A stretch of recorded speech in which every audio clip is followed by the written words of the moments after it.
Witajcie. W roku 1966 Polska obchodziła szczególną rocznicę tysiąclecia państwa polskiego. Dla jednych był to przede wszystkim jubileusz chrztu Mieszka I i wejście Polski do wspólnoty chrześcijańskiej.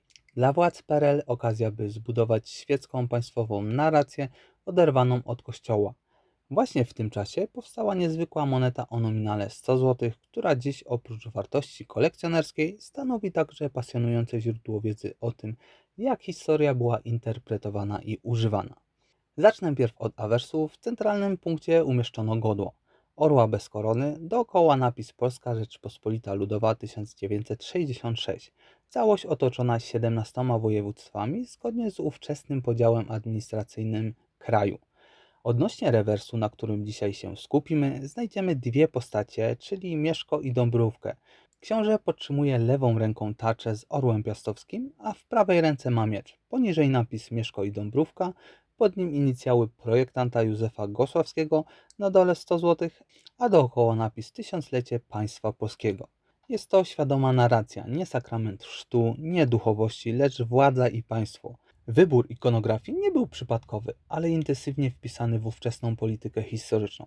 Rok 966 oznaczał dla Polski chrzest, a więc wydarzenie religijne i polityczne zarazem. Z tego, co udało mi się wyczytać, w tym czasie Kościół katolicki organizował swoje własne obchody pod nazwą Tysiąclecia Chrztu Polski z pielgrzymkami, mszami i programem duchowego odnowienia. Ówczesne władze PRL nie mogły dopuścić, aby religijna narracja zdominowała pamięć narodową. Dlatego w tym samym czasie narzuciły alternatywne obchody tysiąclecia państwa polskiego, w których religię celowo pomijano. Nawet moneta wpisuje się w tą narrację. Brak krzyża, brak chrzcielnicy, brak duchownych, Mieszko i Dobrawa stają się laickimi założycielami państwa. Orzeł piastowski symbolizuje ciągłość państwa, ale nie religii. I oczywiście napis, który akcentuje państwo, a nie chrzest.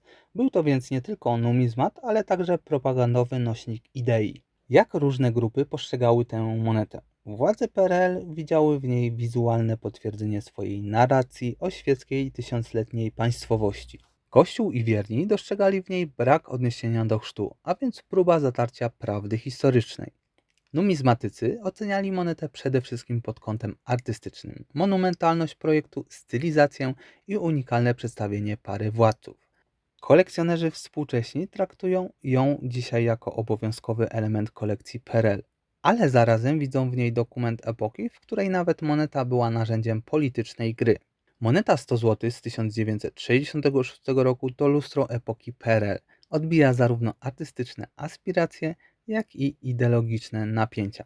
Jest dowodem, że symbole nigdy nie są neutralne. To, co zostało przedstawione i to, co świadomie pominięte, mówi o niej więcej niż sam stop metalu, z którego została wybita. Pokazuje też, jak państwo i kościół rywalizowały o interpretację historii.